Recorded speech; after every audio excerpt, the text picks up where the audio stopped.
Hi guys, some of you might know me. My name's Jess. I'm going to be reading your book tonight. Tonight we're going to read The Selfish Crocodile.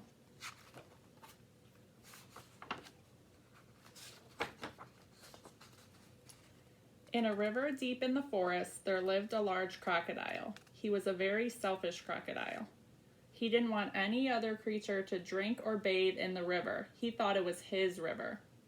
Every day he shouted to the creatures of the forest, "Stay away from the river. It's my river. And if you come into my river, I'll eat you up." So there were no fish, no tadpoles, no frogs, no crabs, no crayfish in the river. They were all afraid of the selfish crocodile.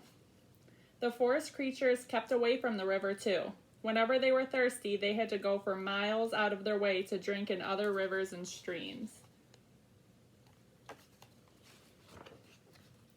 Every day the crocodile lay in the sun on his great big back, picking his big sharp teeth with a stick. Early one morning, the forest animals were awakened by a loud groaning sound. Something was in terrible pain. The creatures thought it must be an animal caught by the crocodile. But as the bright sun came out, they saw that it was the crocodile himself who was in pain. He was lying on his big back, holding his swollen jaw and crying real tears. The creatures drew closer, but not too close. Some of them felt sorry for the crocodile. "What's the matter with him?" asked a deer. "I don't know," said a squirrel. "Maybe he's going to die," chirped a blackbird. "If that happens, it'll be safe to go into the river again," grunted a wild pig.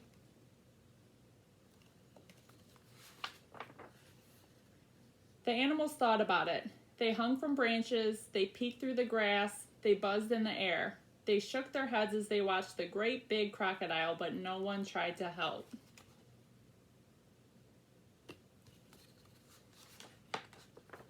Suddenly, a little mouse appeared, sniffing the air. He ran along the crocodile's tail, then onto his stomach. The other creatures stared.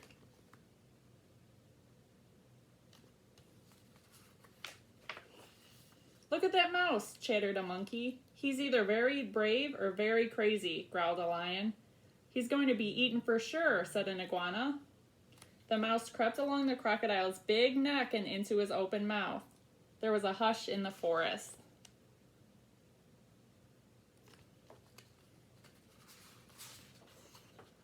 The mouse took hold of something and pulled and pulled and pulled.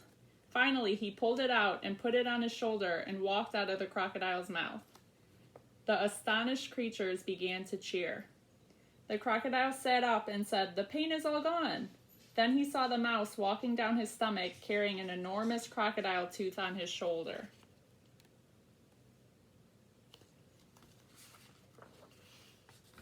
"Your bad tooth was giving you a toothache," said the mouse, turning around to face the now smiling crocodile. "Do you want it back?" "Oh, no, no, no. Get rid of it, and when you're finished, come back. I have a present for you." The mouse buried the bad tooth under a tree, and when he returned, the crocodile had a nice, juicy nut waiting for him.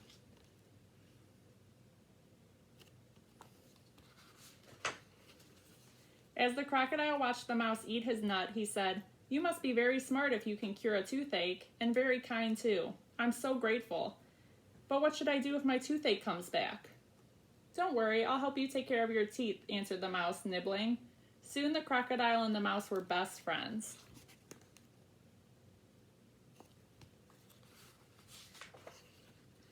Not long after, the crocodile sent all the animals an invitation. "Please come to drink and bathe in the river. I won't hurt you. The river belongs to all of us," he said. The creatures weren't afraid to drink and bathe in the river anymore. Although the crocodile was sometimes a little grumpy, they grew to love him. And soon the river was once again full of fish and tadpoles and frogs and crabs and crayfish.